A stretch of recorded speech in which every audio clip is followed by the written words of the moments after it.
Assalamualaikum warahmatullahi wabarakatuh.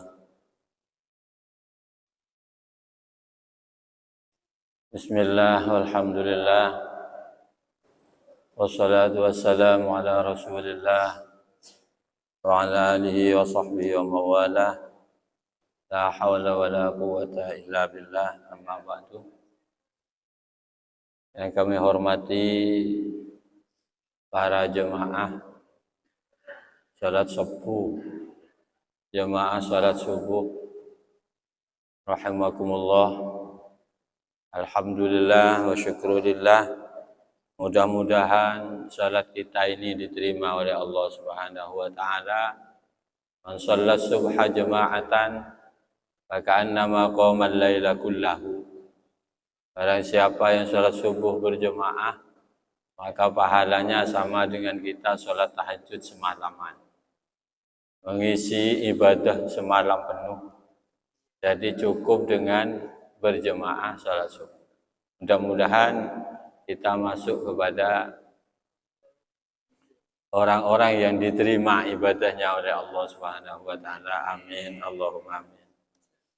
Para jemaah sekalian yang sangat saya hormati, bahwasanya musibah yang paling besar itu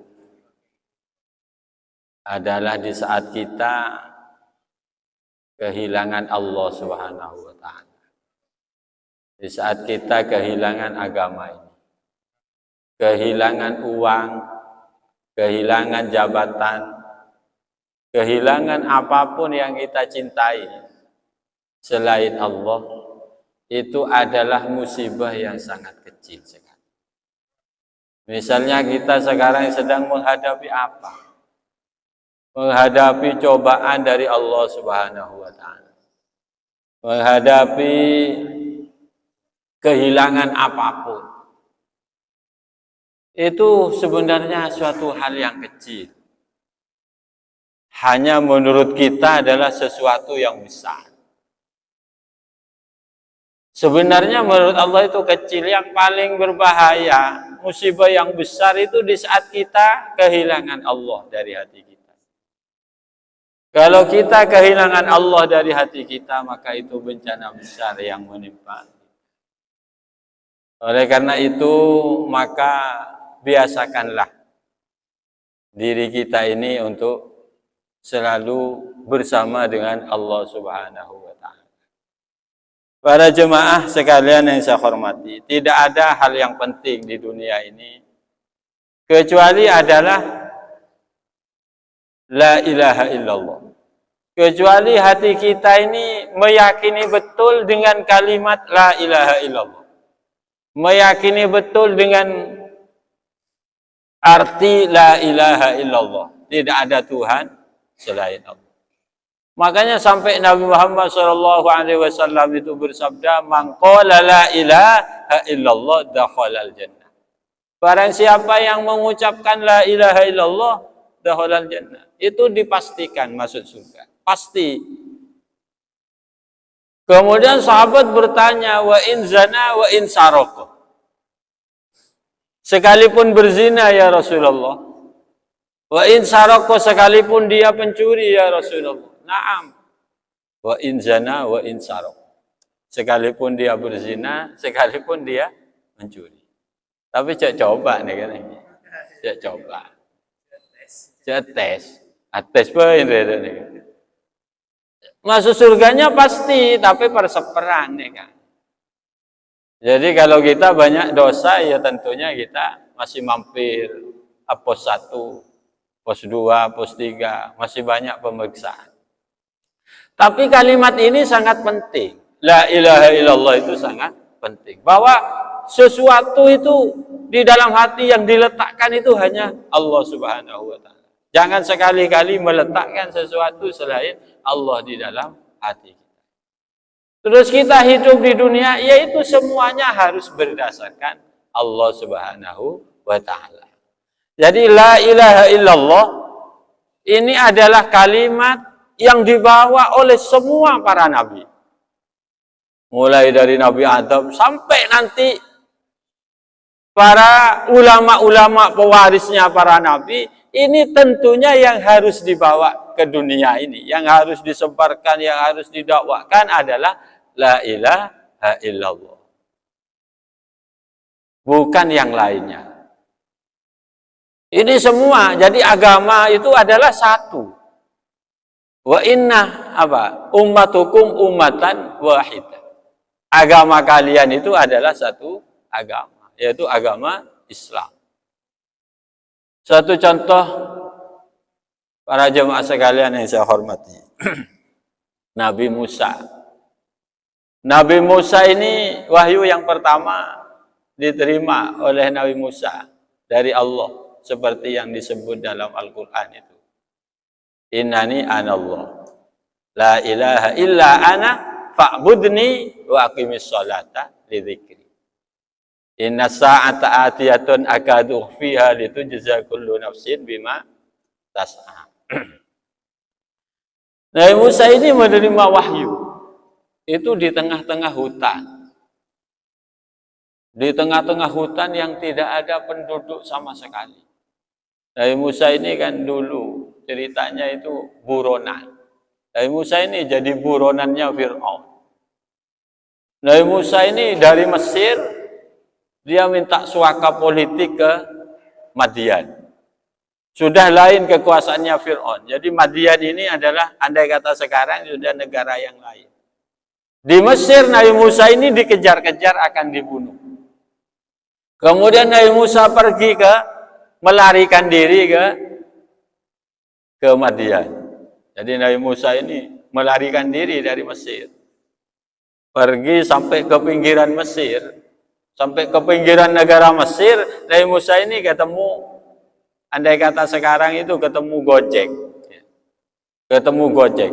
Dulu Nabi Musa ini ketemu orang yang bawa kuda. Tanya ke Nabi Musa, mau kemana? Saya ini tidak punya tujuan. Saya melarikan diri. Ayo kamu pergi ke Madian saja. Perjalanan menaiki kuda dari pinggiran Mesir ke Madian ini 8 hari. Ini Nabi Musa tidak makan sama sekali. 8 hari tidak makan. Sampai akhirnya tidak menemukan nasi. Akhirnya dia itu makannya makan rumput. Jadi mereka pada bicara gila saya tompak ni kan. Ceren ambu saya tompak akan ada reba. Napa kisah Nabi Musa ni ada reba, noro aki jeren ni. Jeren akan reba Nabi Musa ada reba. Nah, sampai ke Madian. Setelah di Madian lama Nabi Musa ini diambil menantu oleh Nabi Syuaib. Cerita singkatnya ini. 10 tahun Nabi Musa ada di sana itu diambil menantu oleh Nabi Syuaib. Nabi Musa ingin ke Mesir. Pamit ke mertuanya, saya ingin ke Mesir. Dengan istrinya. Istrinya Nabi Musa ini waktu ke Mesir ini dalam keadaan hamil. Dari Madian ke Mesir jalan kaki.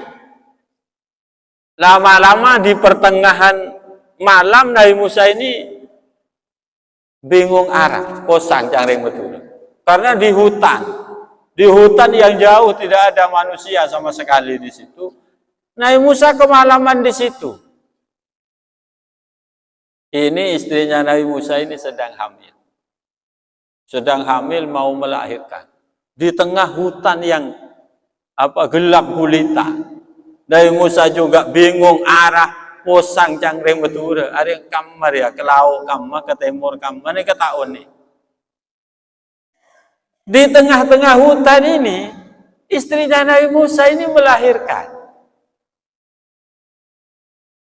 Jadi di saat gelap gulita, istrinya Nabi Musa melahirkan. Nabi Musa ini bingung di situ. Kemudian dari kejauhan Nabi Musa ini anastu naron. Kemudian Nabi Musa melihat dari kejauhan ada api. Ada api, kemudian pamit pada istrinya, wahai istriku, saya melihat api di sana. Saya akan datang ke api itu. Ini anastu naron, saatikum minha bihabarin, biqabasin, saya akan ambil api itu untuk menjadi penerang kita nanti. Atau mungkin saya di api ini menemukan sesuatu yang lain. Ini Nabi Musa meninggalkan istrinya yang sedang melahirkan, ditinggal untuk datang ke api itu. Setelah datang ke api ini ada di apa? Di pohon besar. Tapi anehnya pohon ini tidak terbakar daunnya. Pohon ini tidak terbakar sama sekali. Daunnya itu tetap hijau. Loh, api ini ternyata hanya mengelilingi pohon itu. Engki juga tak panas boleh. Jadi Nabi Musa aneh, kok ada api seperti ini. Semakin mendekat Nabi Musa, maka lalu ada firman Allah, "Fahla'na 'alaika innaka bil wadil muqaddas." Wahai Musa, bukalah sandalmu. Kamu ini sekarang sedang berada di jurang yang suci. Fahla'na 'alaika innaka bil wadil muqaddas. Bukalah sandalmu. Jadi ini sebenarnya membuka sandal itu juga ajaran dari Allah Subhanahu wa taala. Jadi kalau kita naik ke masjid, maka sandal kita itu dibuka. Kenapa? Innaka bil wadil muqaddas itu. Berada di tempat yang suci. Jadi kalau kita ke masjid itu buka sandalnya. Buka sandalnya. Kadang-kadang kalau santri dulu ya, itu mau salaman ke kiainya sandalnya dibuka. Kita yang kadang-kadang tidak senang seperti itu ada ajarannya, itu ada tuntutannya dari Allah Subhanahu wa taala. Menghormati. Lah di situ Nabi Musa ini ternyata menerima wahyu. Wahyu yang pertama, ya Musa innani anallah. Kamu ini sekarang sedang berhadapan dengan saya, yaitu Allah. La ilaha illa ana. Tidak ada Tuhan yang selain saya. Dan ini ajarannya para nabi pasti yang pertama itu adalah la ilaha illallah. Yang harus dibawa itu ya kemana-mana ya la ilaha illallah. Mempromosikan tidak ada Tuhan selain Allah Subhanahu. Lah kita ini kadang-kadang la ilaha illallah tapi hati kita tidak ada Allah sama sekali. Hati kita yang ada ini adalah ya selainnya Allah. Selainnya Allah yang ada dalam hati kita. Ada ini, ada ini, ada ini. Walaupun kita bertuhan. Tapi walaupun orang tasawuf ini kan syiriknya syirik hofi. Syirik tapi marsamar. Syirik kemar sama. Ya tidak sampai kita dihukumi kafir, tidak sampai. Tapi sudah terlalu penuh dengan yang lain di dalam hati kita sehingga hati kita menjadi gelap. Jadi ini ajaran yang diberikan oleh Allah kepada Nabi Musa. Wahai Musa, innani anallah la ilaha illa ana. Tidak ada Tuhan selain saya. Fa'budni. Ini ajaran. Semuanya ajarannya para nabi seperti ini. Fa'budni, menyembahlah engkau kepadaku. Ini ada kata-kata fa'budni. Jadi kita hidup ini hanya menyembah Allah Subhanahu wa taala. Walaupun pekerjaan kita berbeda-beda. Kita berada di dalam apapun, semuanya itu diniati beribadah kepada Allah Subhanahu wa taala. Ada di mana kita ada kita sebagai seorang pedagang. Kenapa kamu berdagang? Ya karena beribadah. Bagaimana proses ibadahnya? Ya ibadah paling jadi sandaran kalau di saat kita berdagang ya mencari uang yang halal. Mencari rezeki yang halal. Kenapa cari rezeki yang halal? Ya diperintahkan oleh Allah itu. Diperintahkan untuk makan yang halal-halal. Dimanapun kita itu berada di saat kita menjadi pejabat, kita menjadi apapun, bahkan jadi bupati, jadi apa? Semuanya itu didasari oleh la ilaha illallah. Jadi hidup kita ini hanya untuk mengabdikan diri kepada Allah. Termasuk mengabdikan diri adalah mengabdi kepada masyarakat, mengabdi kepada umat, itu juga termasuk ibadah kepada Allah. Karena apa? Ya karena diperintahkan oleh Allah. Ta'awanu, diperintahkan ta'awanu, diperintahkan tawasau, diperintahkan amar ma'ruf nahi mungkar. Itu semua adalah dalam bentuk apa? Menjalani fa'budni, yaitu menjalani ibadah kepada Allah Subhanahu. Termasuk melayani istri kita, termasuk melayani anak kita. Saya tidak punya jabatan apa-apa. Saya hanya seorang suami dari seorang istri, seorang ayah dari anak-anak saya. Ya sudah, melayani anak dan istri itu kita niati fa'budni, dalam bentuk kita beribadah kepada Allah. Jadi perintahnya kepada Nabi Musa, innani anallah fa'budni, beribadahlah kamu kepada saya, katanya Allah. Semuanya diniati ibadah. Karena Nabi itu bersabda dalam sebuah hadisnya itu, kullun yub'atsu ala niyatihi. Kita nanti di hadapan Allah itu yang dipertanggungjawabkan di hadapan Allah adalah niyatihim, adalah niat kita. Niat kamu itu apa? Nah itu nanti yang ditanyakan. Pekerjaannya sama tapi niatnya berbeda. Orang ke masjid ini pekerjaannya sama. Datang ke masjid kenapa? Ya karena saya bingung, sedang begini, sedang begitu kan. Saya ingin dapat sesuatu tujuan saya. Yang satunya, kenapa kamu ke masjid? Ya saya beribadah saja. Ini tentunya berbeda kualitasnya di hadapan Allah Subhanahu wa Ta'ala. Jadi kullun yub'atsu ala niyatihi. Ada orang yang di luaran sana. Kenapa kamu seperti ini? Kamu kerja pagi-pagi ke pasar, kenapa enggak ke masjid saja kamu? Saya banyak tanggungan. Saya punya anak 5 sedang ada di pesantren.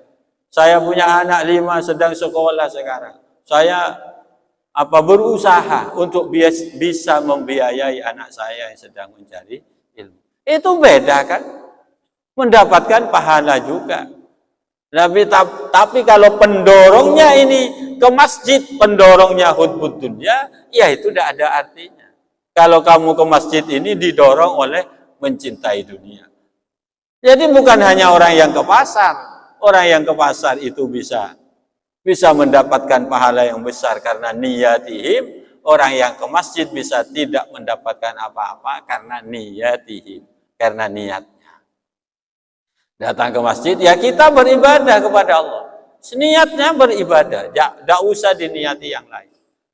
Ke pasar pun juga kita beribadah kepada Allah Subhanahu.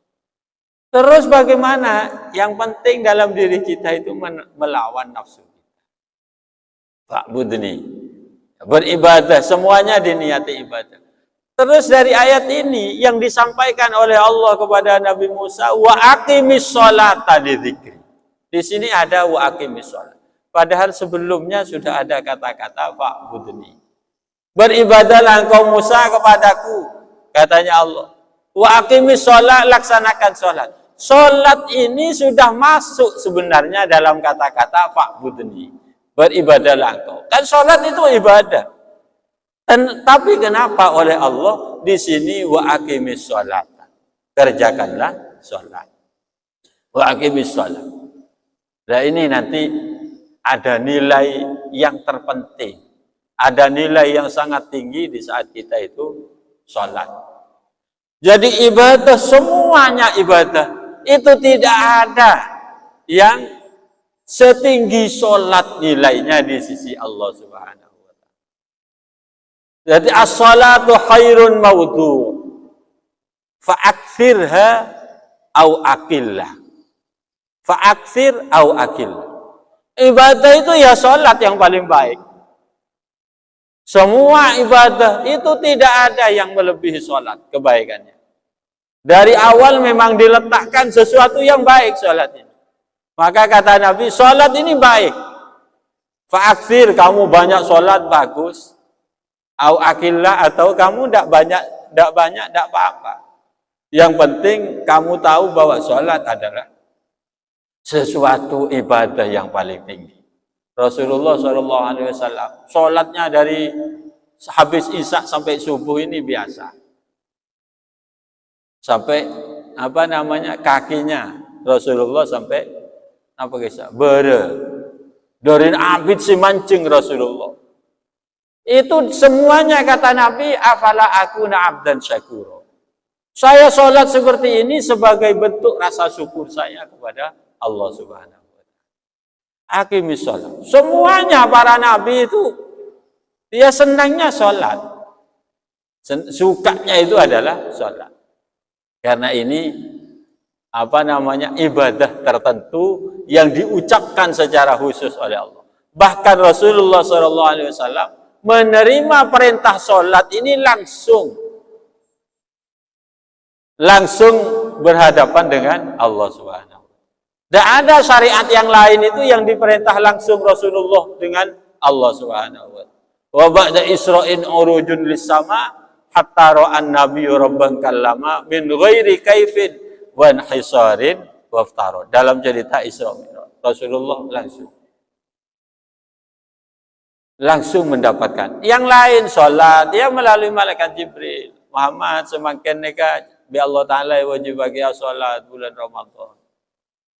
Eki malaikat semakin wajib zakat, eki semakin wajib haji bagi orang yang semampu, eki. Tapi sholat ini Rasulullah dipanggil langsung oleh Allah Subhanahu wa taala untuk mendapatkan perintah sholat. Oleh karena itu, mari kita itu jaga sebaik-baiknya sholat kita ini. Jadi seberat apapun kita itu wa aqimis sholat. Wa aqimis sholat tujuannya apa? Li dzikri. Untuk mengingat saya. Jadi sholat ini harus benar-benar sholat yang li dzikri. Ada kadang kita tepang bingung nih, sholat rata boleh dua, tak boleh telur, kadang-kadang nih ingat nih kan. Sholat kita temu tahiyat dan tahiyat akhir. Marilah kita itu mengusahakan untuk menjadikan sholat kita ini adalah sholat yang benar-benar li dzikri. Wa aqimis sholata li dzikri. Lah ini yang diperintahkan, yang diwahyukan. Gini gak lanceng, wahyunya lanceng nih katanya. Wa aqimis sholata li dzikri. Inna sa'ata atiyatun.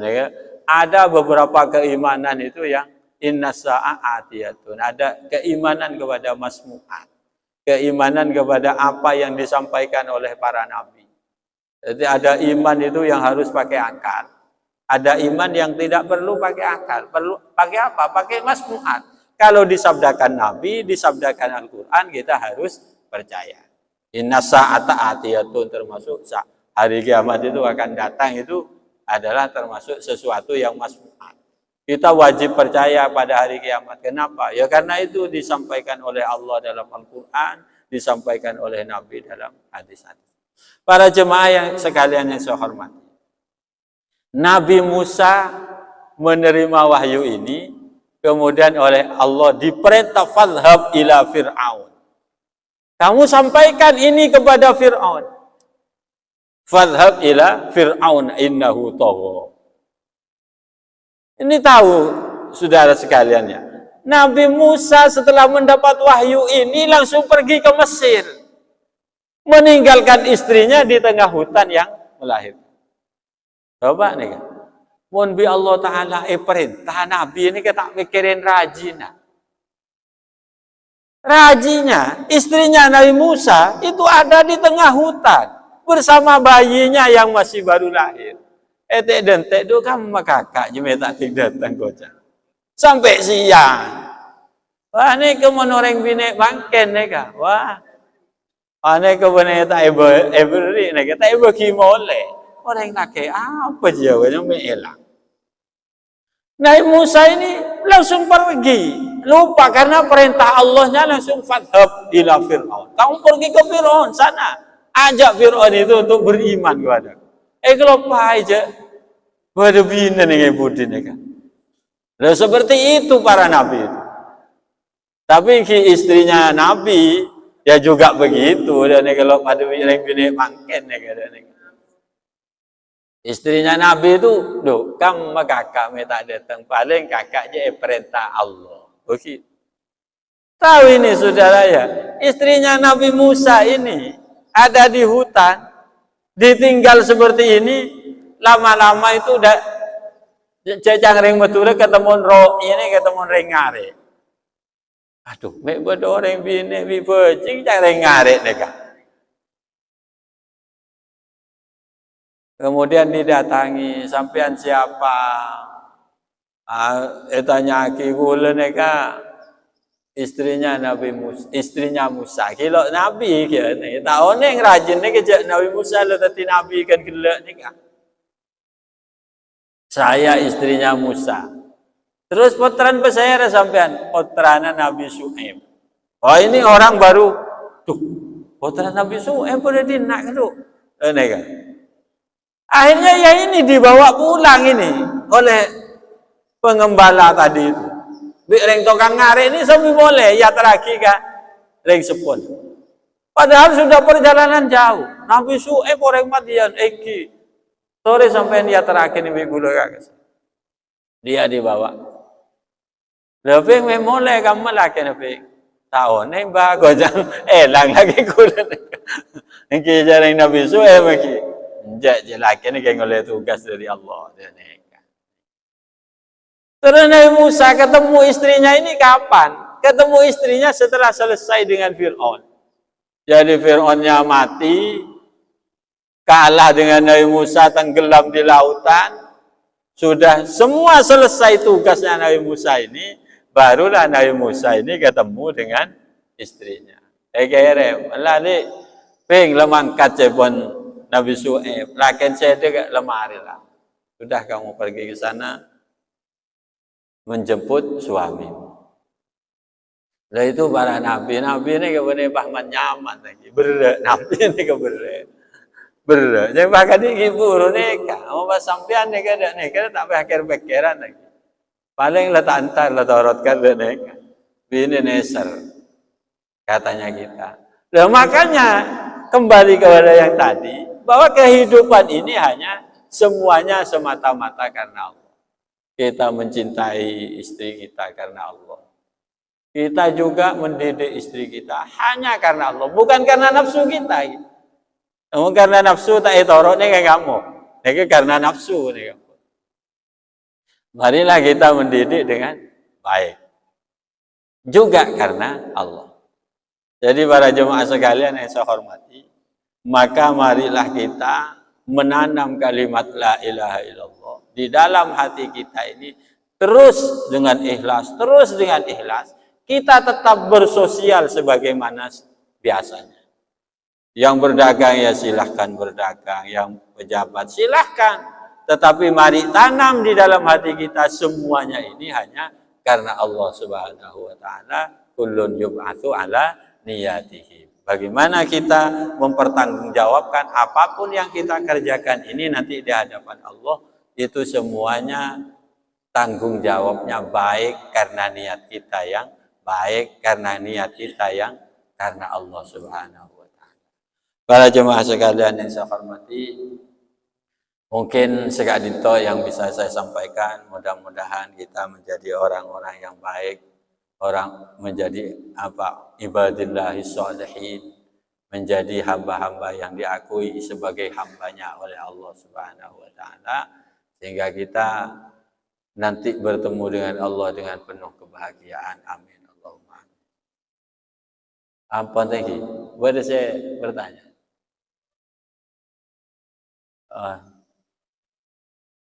Nega boleh situ neser kare masuk.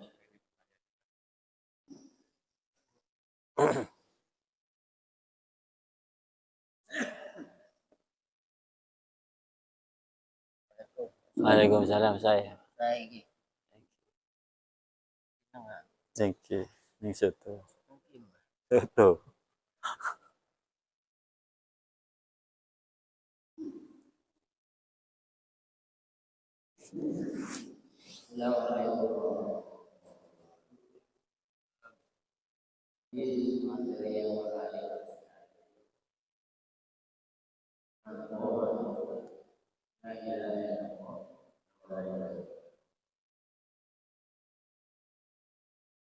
Jadi yang siapa orang yang ada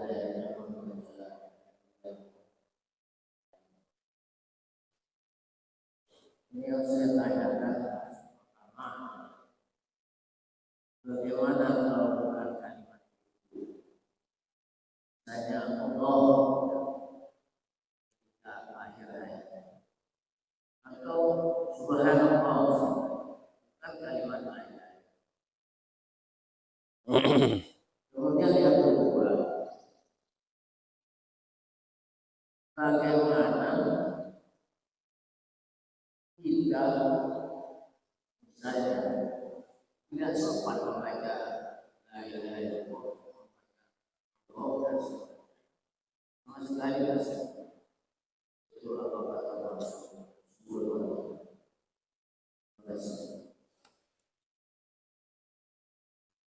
Matos kelako, pertanyaan yang pertama, la ilaha illallah.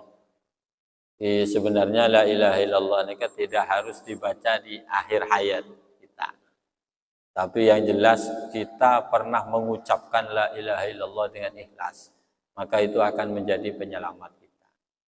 Memang ada hadis yang lain, maka akhiru kalamihi la ilaha illallah dakhalal jannah. Barang siapa yang akhir kalamnya itu la ilaha illallah dakhalal jannah. Nah, sekarang yang ditanyakan bagaimana kalau bukan la ilaha illallah tapi kalimat yang lain. Allah, Allah misalnya. Subhanallah.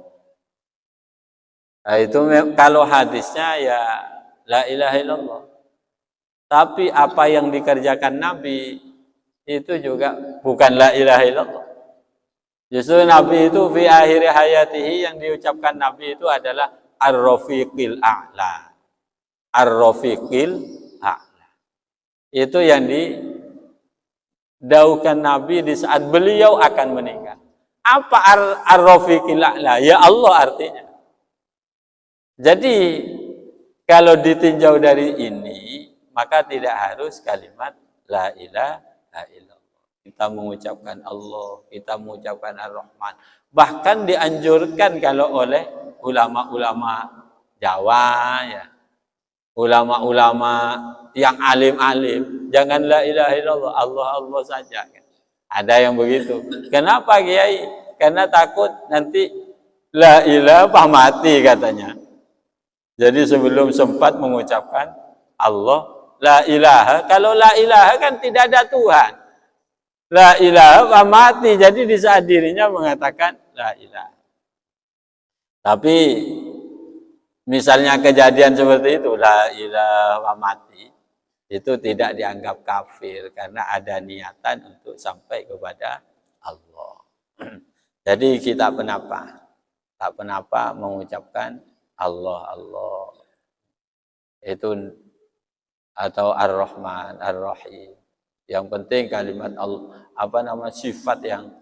sifat-sifatnya Allah Subhanahu wa taala termasuk yang diucapkan Nabi Ar-Rafiqil A'la.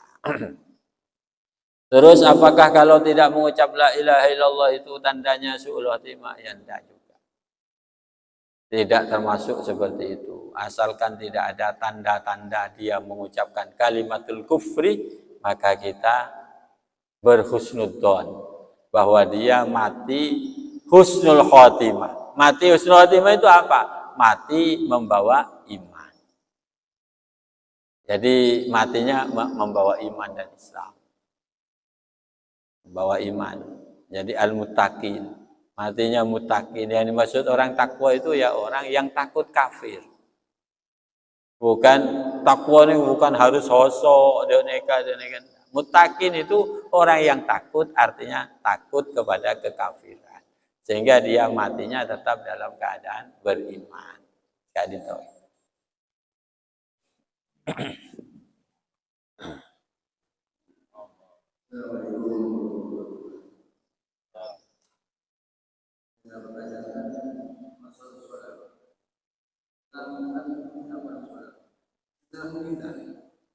Apakah dia boleh bersolat?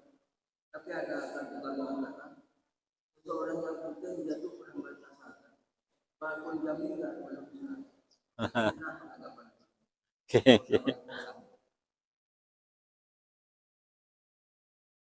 orang yang tidak sholat itu kalau meninggal boleh tidak disolati. Sholat ditangki. Sholat maksudnya sholat jenazah kisah. Aneka kak menang kitab Bughiyatul Mustarsyidin. Orang tak sholat nika soroja bojo ngaji dan neka.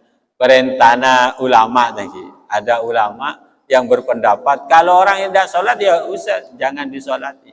Bahkan suruh langsung dikumpulkan dengan tempat-tempatnya bangkai.